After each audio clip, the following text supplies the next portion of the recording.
Hi, and welcome to A Drummer's Guide to, the podcast answering your questions about what it takes to be a professional musician aside from the act of actually playing your instrument.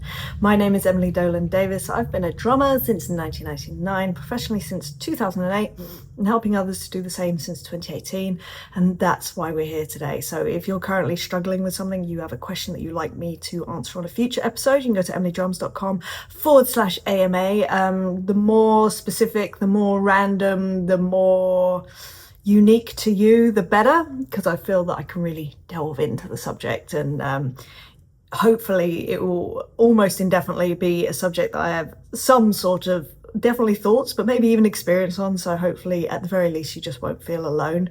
There will be other people listening that are going through something similar. No matter how alone and unique you feel your situation is, I'm sure that there will be some sort of insight, I'd like to hope at least. So that's exactly what this person today has done. They have written in, they would like to stay anonymous. So thank you, Anonymous, for writing in this question. I'll read the question and then we'll get into my thoughts around this subject, because I think it's a really interesting one, this, and something that I certainly have not had in terms of a question. And I think it's a really interesting topic to kind of like look at, like practically.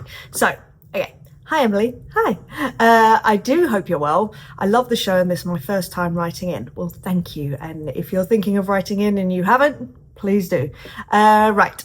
I really hope this isn't an inappropriate question or anything. Side note, I was like, oh, what are they going to say? How inappropriate are we going to get? This is fantastic. So I really hope that this isn't an inappropriate question or anything, but I thought this might make an interesting episode. I'm currently in a situation where I'm in a band playing with a group of vocalists and we're deciding on songs for the new year. We do covers of popular songs live in local public spots, and we're waiting to build an entirely new set for 2026. Links to possible new songs are being sent on a group chat, which we all then give a thumbs up or a thumbs down to, and that's how we'll narrow down the songs we work on. One of the new submissions is a song that I associate strongly with a past relationship. My ex used to play this song a lot. It was a favourite of hers, in fact, so hearing it is quite painful for me, not to mention it's a very sad song. Anyway, I'm torn between you're a professional, just show up and play the song, it's 4 minutes on a set list, and raising it with the band leader. I've never done that with a song before. Yes, I have thumbs down quite a few songs, but not because I feel strongly negative about them. It's just given the choice between I like this and I don't like this. I've happened to fall into the latter. I do like some of them though. Anyway, I like that. It's kind of like, I'm not saying no to all the songs. Anyway, my point is, I don't want to rock the boat, given that this song has a lot of thumbs up, and I probably should just crack on and play it. But I'm also thinking, should I raise this with the band leader? I know that playing this song repeatedly is going to be painful, and as I say, I've never raised this sort of issue before with any other song, so part of me thinks I'd be well within my rights to raise it, but equally, if I were on a big major artist tour or something, I wouldn't have a choice, would I? Therefore, I should be disciplined. I should be a disciplined professional and just get on with it, right? I'm honestly not sure. I'm wondering if you've ever been in this sort of situation. What would you suggest I do? Sorry again if this is a bit of a strange question. Thanks again. Thanks and regards, Anon. Thank you, Anon. I love this question. It's something that has never really consciously occurred to me. And it's certainly, I think it's an interesting subject. So I feel like you're kind of, I feel like you're quite torn about what to do with this, and clearly this past relationship has affected you in a negative way emotionally, and the fact that this song is sort of triggering that for you. So I love your self-awareness, can I say? The first thing I think I want to say more than anything is, please be kind to yourself, because I feel like you're definitely being quite harsh on yourself, like I should be doing this is how I should be acting and reacting, and just get on with it and all that sort of stuff. I need to push back on that and just say, dude, you're human. Like, you're allowed to feel things, you're allowed to not be yay about every song.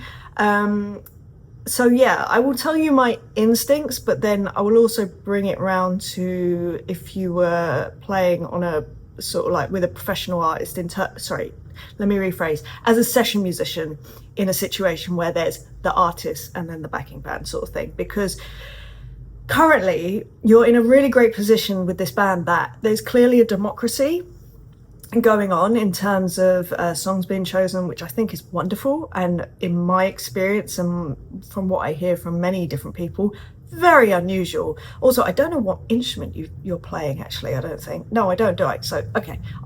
Sorry, this is my bias. I'm always picturing a drummer, always. But, you know, often, especially if you're in a group where there are multiple vocalists, it's like, no, what they say goes, which I kind of get. At the end of the day, they're at the front of the stage. You know, it's slightly different as a vocalist. So I love that this is a democracy. And to me, that signals that maybe this can, I think it's reasonable. I think it's reasonable to just flag with whether it's the band leader or arguably, I would say the group.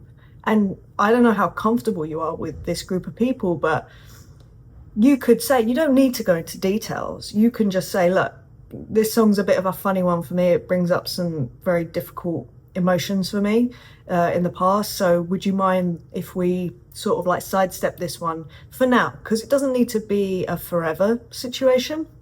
It can literally be for now, because I don't know your situation with your ex. I don't know, you know, those feelings and what you are feeling. But I'd like to think, hope, whatever, that at some point those feelings will subside a little so that you are not beholden to that restriction in your life of not being able to listen to a song. Yes, inevitably, you'll probably always think of that person maybe when you hear it, but you won't necessarily have those strong sort of like emotive reactions maybe.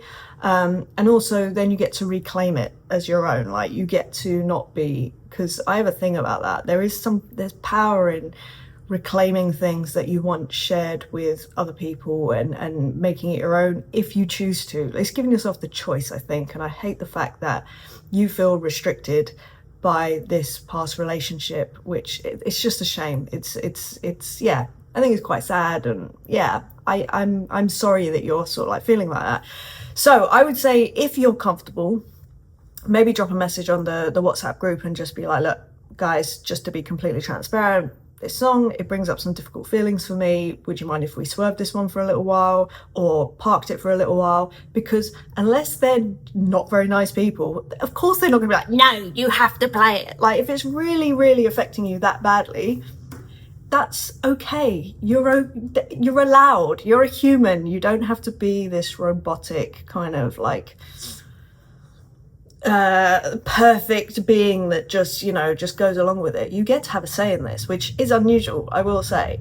If obviously you're not comfortable with that, then do have a conversation with the band leader. And again, you don't need to necessarily go into detail with things. Like if you would rather keep it vague, that's also okay. You don't need to tell everyone every detail about everything. I am the person that also often does that, and it's taken me a long time to realize that this is going to sound silly, I can just stop talking, she says on episode whatever it is, 219 of me literally talking and talking and talking, and definitely oversharing all of the time. So I think, yeah, there's kind of two ways that you can do that, at least. In terms of the just getting over it and getting on with it thing, I'm not a fan of this kind of beating yourself up to make yourself do things necessarily. I don't think it's productive. I think you need to be on your own side. You need to be your own cheerleader, as it were, and treat yourself with a little softness and kindness. Is something that I failed to do for many years, and it wrecked me, honestly, for many years. It made me, it just was a horrible spot to be in. So please give yourself a little bit of compassion and kindness when it comes to these sorts of things, because let's take a different scenario. I don't know whether it's like, let's say that I had someone that was a very close family relative that passed away, and there is a song that reminded me of them. Do you think that it would be unreasonable for me in that situation to be like, can we just not play this for now? It's a bit too raw right now. No, I don't think that's unreasonable. Now, obviously, there are caveats with that. I think if you're playing with the artist of that song, that's slightly different, because there is an element of like, look, I understand that there may be, emotional ties to that song, but there is a level of like, the artist chooses what we do, like, and you do need to find a way to do. It's not about getting on with it, it's finding a way to make it work. And that might be an emotional tie to the song, that might be a technical aspect of the song that you're like, oh, I'm not great at that, or I'm really struggling at that, and then adapting it to something that works for you, for the artist and all the other musicians. So it's not always just going to be about this very specific situation where it's emotional. It's about making it work. What I'll also say is that for me, as a recovering emotionally repressed person, of which I to a degree still am, but working on it heavily, I would always run away from those difficult feelings of pain and frustration or any negative emotion. I would run away, physically, metaphorically. I luckily never got into substance abuse, but I reckon I'd be really good at that too. But yeah, I would bury myself in my drumming and in my work. That's how I would run away. But inevitably, these feelings, they will build, they will creep up on you, and then they will take you down. I have been taken down so often with feelings that I've tried to avoid, actively avoid. So in saying that, I would also, just as a personal me to you kind of thing, and if someone's listening right now who is also avoiding things, avoiding facing the way that you're feeling about things, I would say that rather than just cutting that off, maybe try to address those feelings, in this case with what clearly was a very painful end to a relationship. And I think addressing that is only going to serve you in the long run. Forget about music, forget about career, just life. And whether that's talking to someone professionally, like a therapist or a counselor or something, or maybe it's just, sitting quietly and just allowing yourself to feel those feelings. I can't overstate how much I would support that kind of thinking, because I think that it really will help you. Also, another sort of strand that I was thinking about, because I was thinking about all the things surrounding this, and as I say, because I spent so many years repressing every emotion, thinking that I was only letting the positive ones in, as it turns out, you can't be selective about the emotions that you repress. It's all or nothing kind of, and all or nothing thinking, not great, but when it's like, you cannot selectively numb emotions, as it turns out. Either you let them all out or you let them all in, and it's just, that doesn't make any sense. Let them all out or keep them all in. Keeping them all in, 0 stars, would not recommend even slightly. But what I will say, in this kind of transitional period for me where I didn't realize what was happening, actually, I didn't realize this kind of, I didn't know what was happening, but I realized and I recognized that I had found a bit of an outlet for my emotions, which was through my drumming. Now, this was not early doors. For years, I've been like not really feeling songs. I would try to get into them. I would move a lot when I was playing, but I wasn't necessarily connected, if that makes sense. And I just was I was doing the thing that I thought that you were meant to do, if that makes sense, when you're playing, and nobody's really connected in with it. But when I started to actually allow those emotions to flood in, and the way that I would do that is I would take the lyrics of the song, I would create a story in my mind's eye, there would be images going through my head, and I would relate them to things that had happened in my life, were happening in my life, and I allowed the emotions that came with it to come out in my playing. And whether that was physically in my playing, or whether that was screaming whilst I was playing, or laughing while I was playing, or crying whilst I was playing, I sort of found that as an outlet of just a way of starting to feel things. I was not capable of doing it off stage, let me tell you, for many years, many years. I'm still struggling to do it now.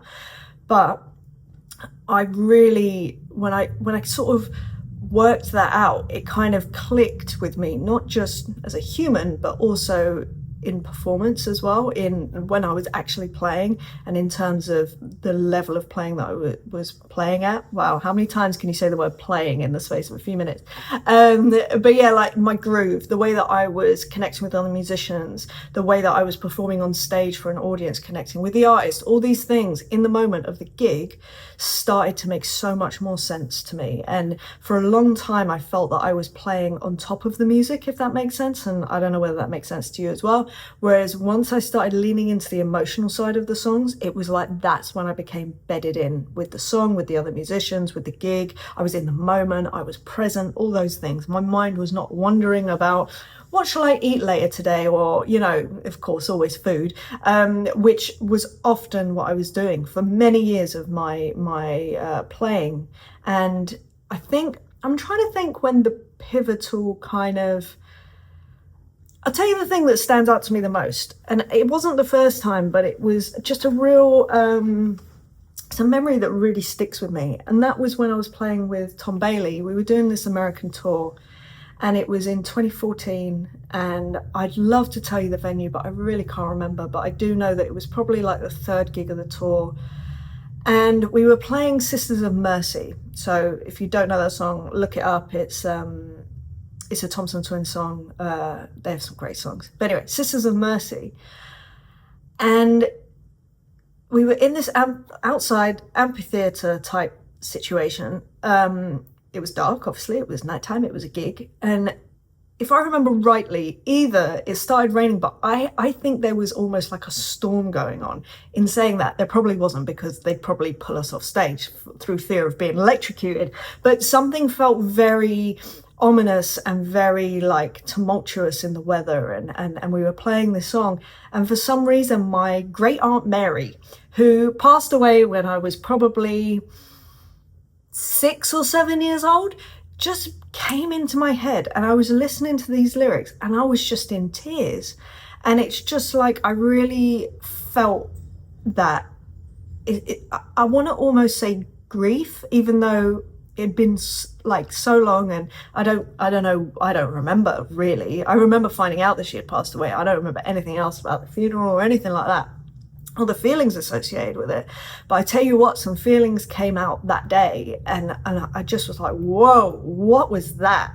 And I sort of came off stage and I was really like shaken, and not shaken, but just drained, I think is the right word, like emotionally drained. And I was like, whoa, this feels weird. And I hadn't felt it to that extent before, but I found it interesting. I wasn't scared of it. I was like, oh, what was that? And as I say, in the moment, I felt more connected to everyone on that stage, the song more than anything, and just everything that was happening. And I was like, oh, this feels like something. And as I say, I think I'd had little moments of it before, but it was just such a stark moment of like, oh my gosh, this is it.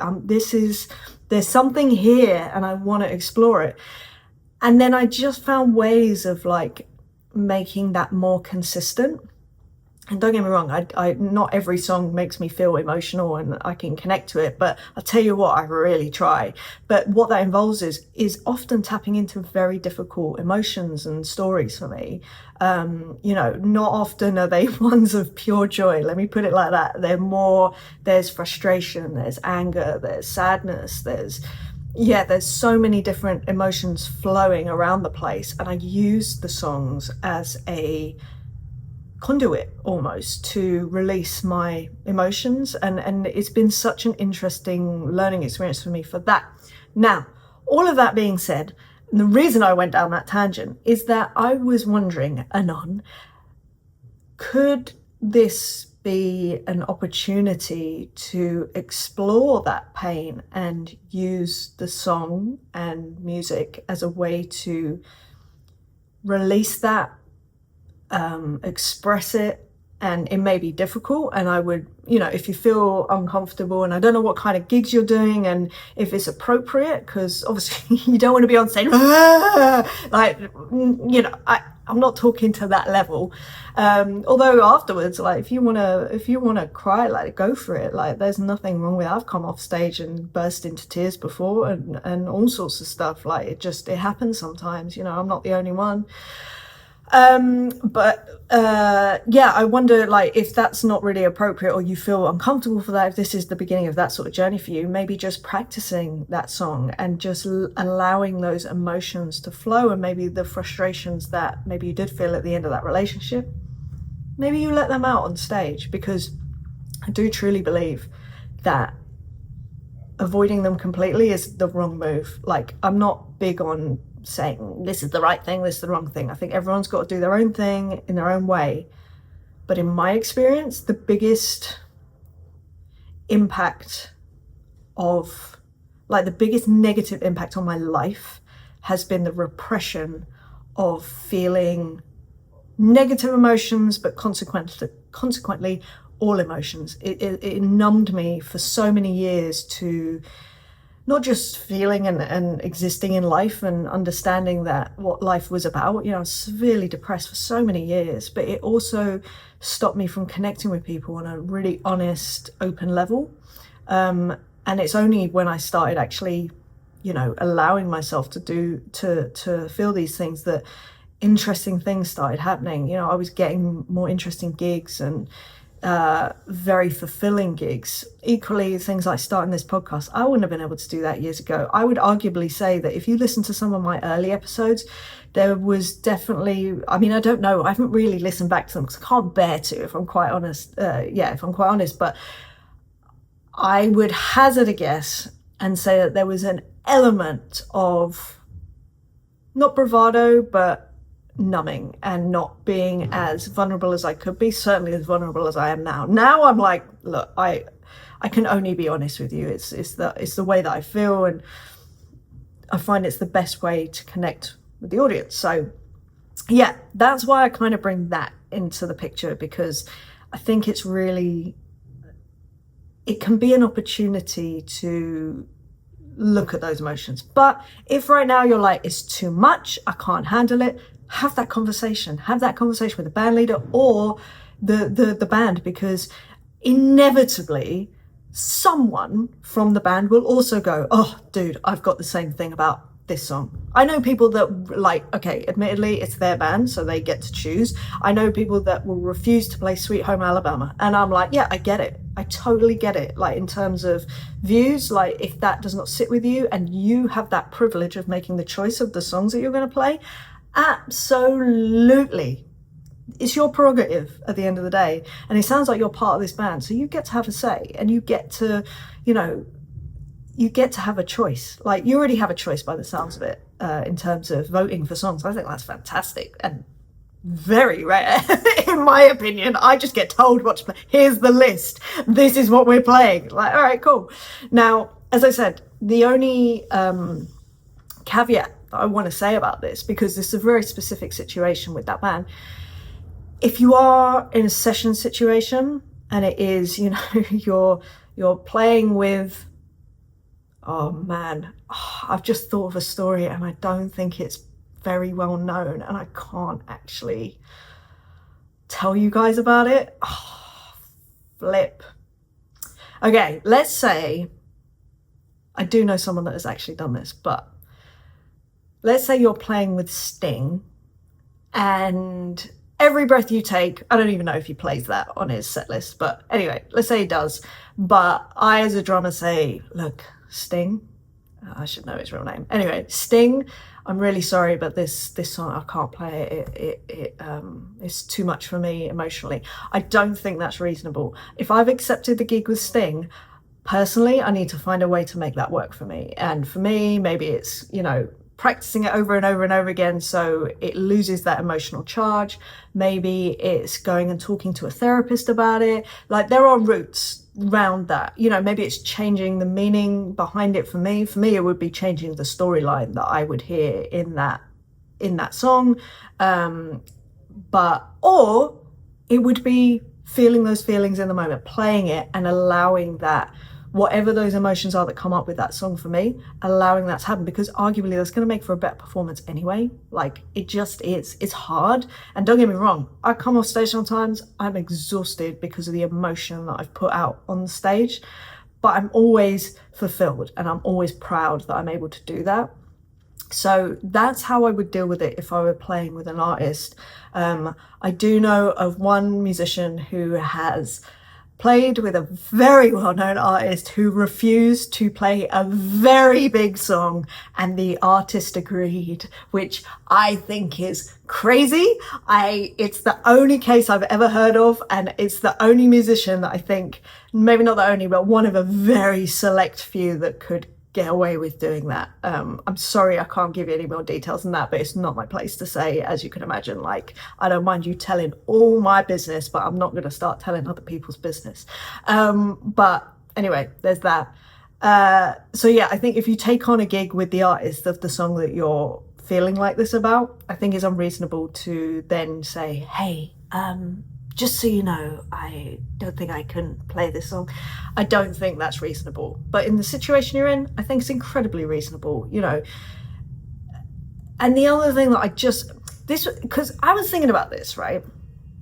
And in terms of, because I've been talking to a couple of my students about this recently and kind of circling around the idea of what our job is as a session musician in particular. And I'm thinking about going out on tour, playing with an artist, right? And yes, in this scenario, I think it is more reasonable to for you to find a way to play the difficult song that you're finding hard emotionally or whatever else to play. I think that that is reasonable, and there are ways to do that, and you will find a way. And I might sneeze in a minute. Am I? Look at the light. No. Excuse me. Yes. Okay. So, I think it's reasonable to find a way, but the reason that I bring this up, because like I said, it's been coming up recently in a few calls. I think we've all been sold this common myth that as a session musician, you're meant to be this invisible entity on stage. You're meant to literally just play the music, back up the artist, don't make any noises aside from your instrument, like don't rock the boat, as this person has said as well, and just let everything go and wash over you almost. And I have to say, I was in this camp of thinking for many years, but now just having the experiences that I've had and, you know, playing both sides of like being exactly that, trying to be the nameless, faceless ghost in the background almost. And then as I've gotten older, leaning into who I am, my personality, who I am as a player, having some sort of stage presence, you know, having a performance that I bring to the table, and being human and being imperfect and making mistakes, I can tell you right now that we have been missold this role of like being sort of like, oh, just perfect and in the background. It's not the vibe. It's not. The reason that I get hired for gigs is because of, you know, a lot of artists or musical directors or whatever, they watch my talking videos and they like my vibe, because the playing is kind of, I say this so often, the playing is whatever. I'm not the greatest player in the world, not by a long stretch, and it's not even about having a great personality. I don't necessarily think I have a great personality either, but I do know that I have a specific personality that I'm very honest about showing to the world. And someone will watch my videos and go either, oh God, she's a bit much, like too, I don't know what that would, energy, I don't like this energy, it's too much. Some people will be like, I love that energy, I want that energy. And I want the latter, and that instantly is going to make for a better experience working together anyway. I get to be myself, which is not a shell of a person. You know, my wish as a child was just to be invisible and melt into the background. I think a lot of us do. We just don't want to stand out or whatever. But sorry to break it to you, you're a very unique human, and I love you for it. I love myself for it now. It's taken a very long time, but you know, lean into that. You are uniquely you. Please show the world that. Please come to the audition and perform the way that you want to perform. Talk the way that you talk. Interact the way that you interact. They can either say yes or no, but at least you've been yourself. So and this idea of being perfect is so boring. Like, nobody wants the perfect personal tour. Don't get me wrong. Don't go crazy. Don't be, a liability to the gig. There's a scale, and it's not one end or the other. There's a whole myriad of versions in between. In fact, the scale isn't even linear. It's like all over the place. But yeah, I think this thing of like, oh, I'm meant to be just serving the artist and the song, and you can't be your own person within that sort of context. I think it's a really common misconception, and it's one that I bought into for years and years and years, and I refuse now. And now I talk to my students so often about the fact that no, the thing that's going to get you work is you as a person. So I think that this all ties in, because that emotional response that you have to songs is going to be the thing that sets you apart. And if you can be brave enough to lean into that in whatever way you want to or need to, I think that that is actually going to be an incredibly powerful asset to you, quite honestly, Anon. I really do, because the thing is, we're all going to go through this life. We're all going to have, music is such a huge part of our lives, and not every song, a lot of songs are going to be linked to painful or joyous or frustrating or whatever, insert emotion here, memories. So if you can find a way to channel that and to create from that, you think about your favorite artists, right? A lot of them they're in so much pain emotionally, and their music is a way of letting it out. And that often is the thing that connects with people the hardest. So as hard as this is, like, and I'm not saying to do this straight away, like, it's not an all or nothing game here, but if you can find a way to be that vulnerable in that moment, playing that song, I think what it's actually going to do is open up an opportunity to connect with the other people in the band, the audience members, even if it's on a subconscious level. They might not know what's happening, they just know that it feels different. I can't explain it. I don't have any studies on it. I don't know nothing, but I do know my experience, and I know the difference of feeling on stage and as an audience member when the emotions are there. I'll tell you who was fantastic, absolutely fantastic at channeling their emotions on stage every night in such an authentic way that was not easy to deal with, not at all. But I tell you what, massive respect for the honesty about what was happening on stage every night. That was Tricky.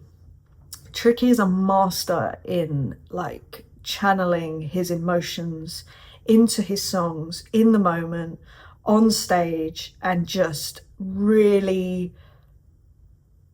being in them.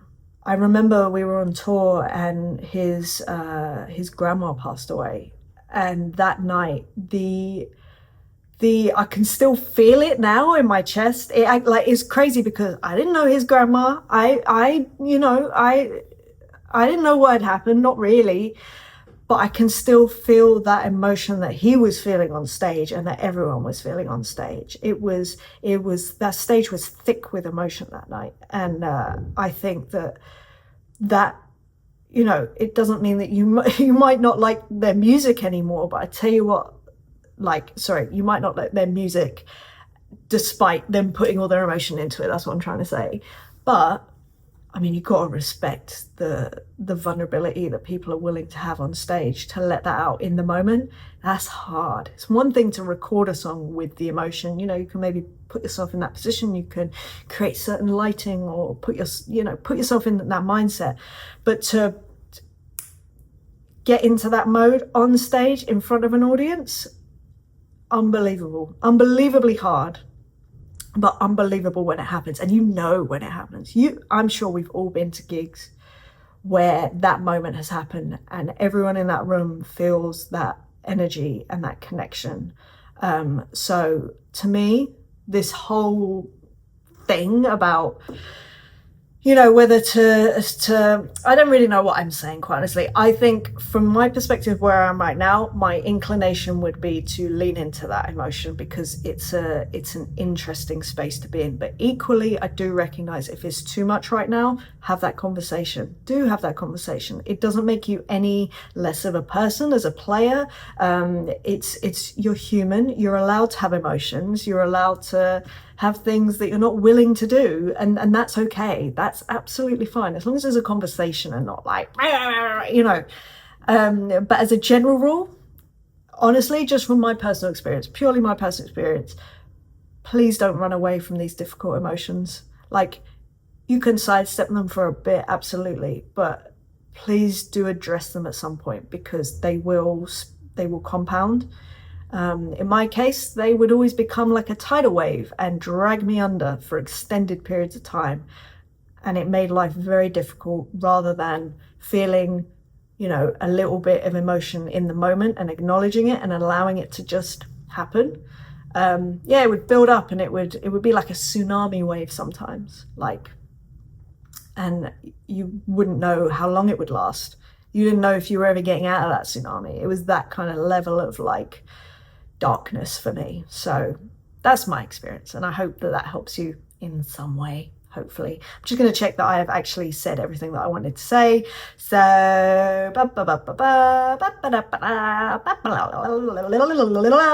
yeah, I think I just want to say, please be kind to yourself. Life is hard, emotions are difficult, relationships are complicated. So please do be kind to yourself, Anon. But also, thank you so much for reaching out and asking this question. Because as I say, so specific, so unique. I've never had the opportunity to really address this in this way. So I really appreciate this, so much. I can't begin to tell you. So yes, if you have a question yourself in fact, let me say this before I say this, because I feel like some people would just skip over this end bit. I'm not here next week. I'm going away on a little holiday for a week. So I will be away for a week.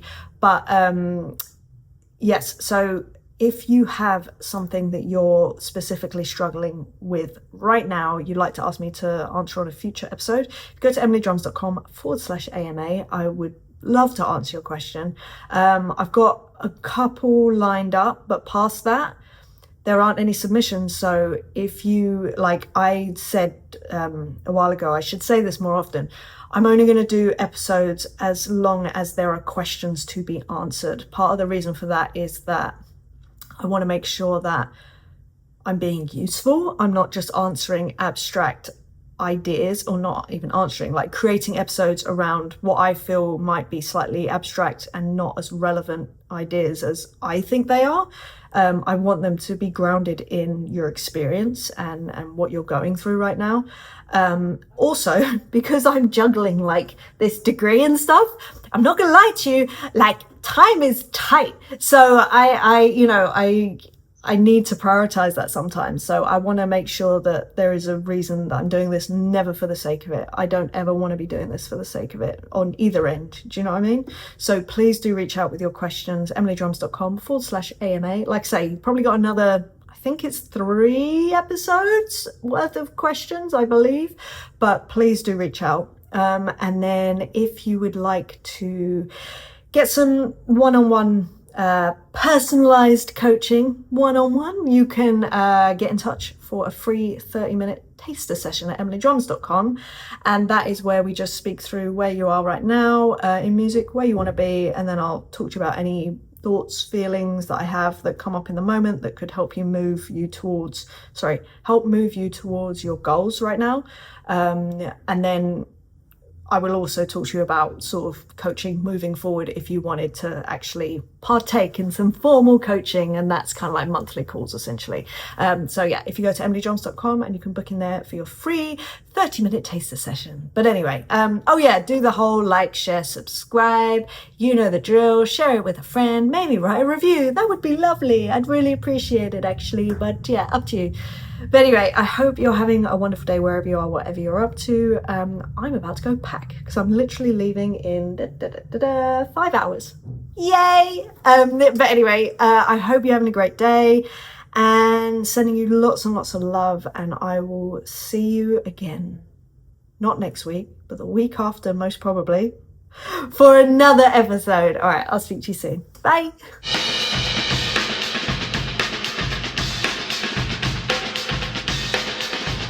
Professionalism.